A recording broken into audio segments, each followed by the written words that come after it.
Shalom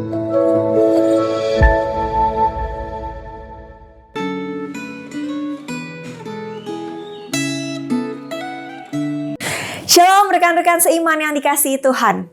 Kita bersyukur buat hari yang baru. Saya juga ingin mengucapkan selamat tahun baru. Happy New Year to us all. Semoga di tahun yang baru kita boleh terus tetap setia untuk belajar firman Tuhan bersama-sama. Mari Bapak Ibu Saudara, kita siapkan Alkitab kita. Kita buka kitab Kejadian pasal yang ke-6 yang diberi judul oleh penulis Gema, Hukuman dan Anugerah. Dan sebelum kita mulai merenungkannya, mari kita bersama-sama berdoa. Tuhan Yesus, kami sungguh bersyukur karena kami boleh menikmati, kami boleh memasuki tahun yang baru. Tuhan, biarlah di tahun yang baru ini kami boleh tetap punya hati yang rindu untuk dikuatkan dan mengenal Tuhan lebih dalam lagi lewat firman Tuhan. Kami mau terus berjalan bersama dengan Tuhan. Engkau mau berkati perenungan firman Tuhan hari ini. Kiranya Roh Kudus-Mu yang terus bekerja, agar kami dapat memahami dan terlebih lagi kami mau melakukannya. Terima kasih Tuhan, di dalam nama Tuhan Yesus kami berdoa. Amin.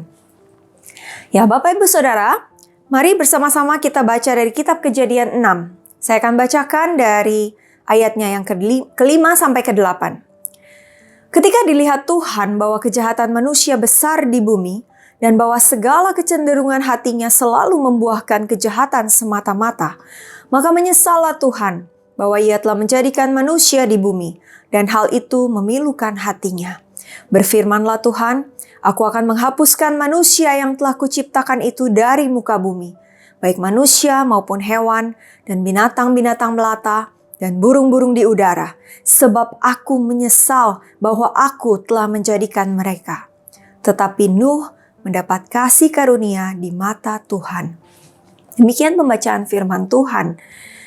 Ya, Bapak Ibu Saudara, kalau kita mendengarkan dan membaca firman Tuhan dari renungan Gema kemarin, maka dalam kitab Kejadian 5 diceritakan kontrasnya. Keturunan Set yang beriman kepada Allah dan keturunan Kain yang dianggap tidak beriman. Nah, Bapak Ibu Saudara melanjutkan pasal sebelumnya. Maka di pasal 6 ini diceritakan bagaimana manusia pada akhirnya memilih untuk melakukan kejahatan yang lebih besar. Di ayat kedua dikatakan, anak-anak Allah melihat bahwa anak-anak perempuan manusia itu cantik-cantik. Lalu mereka mengambil istri dari antara perempuan-perempuan itu, siapa saja yang disukai mereka. Saudara, yang dimaksud anak-anak Allah di sini adalah keturunan dari Set yang beriman. Dan anak manusia adalah keturunan dari Kain yang tidak beriman. Nah, persatuan antara yang beriman dan tidak beriman ini, itu sangat beresiko. Kita sudah pernah membahas sebelumnya mengapa tidak dianjurkan untuk menikah dengan yang tidak seiman.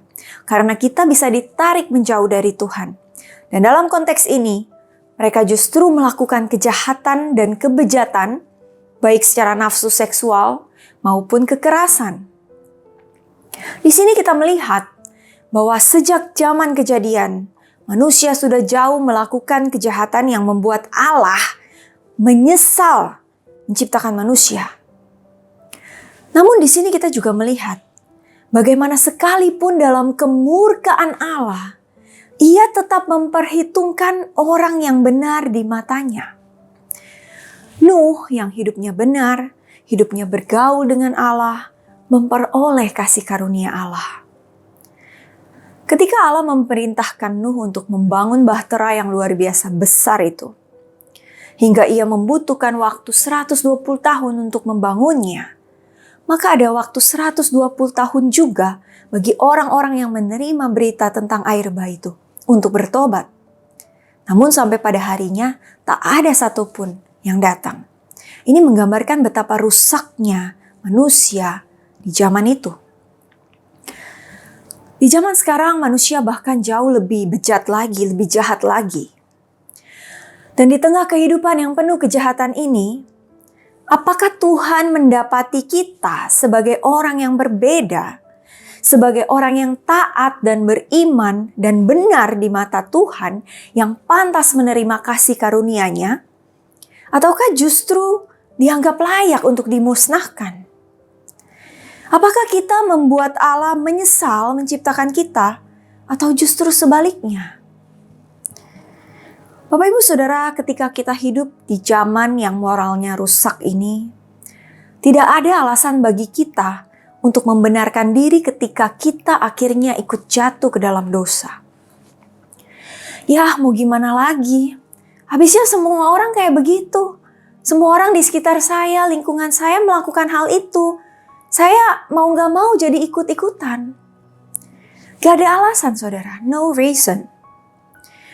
Contoh sederhana ya, ketika kita mengendarai kendaraan kita, terutama sepeda motor, kita sering lihat banyak sekali orang yang melawan arus, melawan arah, atau putar balik tidak pada tempatnya, atau menerobos lampu merah.